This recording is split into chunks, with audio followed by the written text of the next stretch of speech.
une voix unique, celle de la Mezzoli des cendres. Un chœur, les éléments. Et, enfin, le talent lyrique du maestro, Christophe Rousset.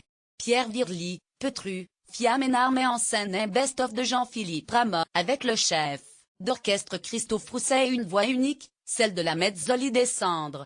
En matière de livret, certains compositeurs d'opéra faisaient des choix étranges. Pourquoi telle intrigue, telle prosodie, tel auteur? Et des musiciens qui firent cours avec leurs librettistes, ainsi le duo Mozart-da-Ponte, à qui l'on doit la divine trilogie Les Noces Don Giovanni Cossi, ainsi Verdi et Boiton, ainsi Strauss, et Hofmannsthal. Il est également ces artistes qui se voulaient complets au point d'écrire leur propre texte, tels Wagner, Berlioz ou Janacek. Il y a enfin, race étrange moins, ces hommes de notes pour qui l'opéra était moins une action scénique qu'un vecteur de leur message musical. À leurs yeux, la validité de l'intrigue était pipi de chat à côté de la beauté de la partition.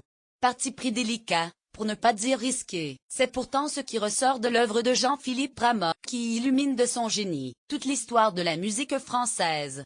Paradoxe singulier que celui du compositeur dijonnais, qui fut le premier véritable génie de notre musique nationale, et dont les opéras pêchent, presque, tous, par des livrets qui vont du banal au bancal, du bateau à l'indigent, du ballot au crétin.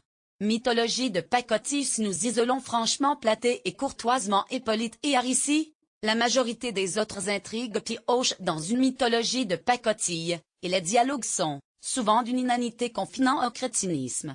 Mais n'était-ce pas là le suprême raffinement d'un Rameau, conscient de son génie et qui entendait endormir l'attention futile de son auditeur afin qu'il se concentrât sur la seule partie digne de ce nom, la musique? Reste que Dardanus, Naïs, les paladins et consorts peuvent se voir les yeux fermés, tant leur partition tutoie les anges. Voilà pourquoi saucissonner le corpus ramiste, le tronçonner, en dresser un patchwork et une idée gourmande. C'est bien ce qui va se passer sur la scène de l'opéra comique, dans ce très intrigant et in Arcadia Ego, que l'on doit à trois apprentis sorciers. Le chef d'orchestre Christophe Rousset et l'écrivain Éric Reinhardt se sont penchés sur ce fabuleux vivier musical, pour en extraire les pépites les plus étincelantes et leur offrir une continuité dramatique. Exercice aussi périlleux qu'excitant, d'autant que sa réalisation a été offerte à la formeuse jongleuse Fia Ménard, ce qui promet de ne laisser personne indifférent. Une voix unique, celle de la Mezzoli des cendres, un chœur, les éléments, enfin, le talent lyrique du maestro, Rousset. À quoi va ressembler cette potion magique? Rameau sortira-t-il grandi de l'expérience? Les petits alchimistes vont-ils trouver la pierre philosophale? Réponse à l'opéra comique. Et puis, quand bien même, si le spectacle vous offusque, il suffira de fermer les yeux. Rameau, c'est beaucoup plus que Rameau. Et in Arcadia Ego. Opéra comique.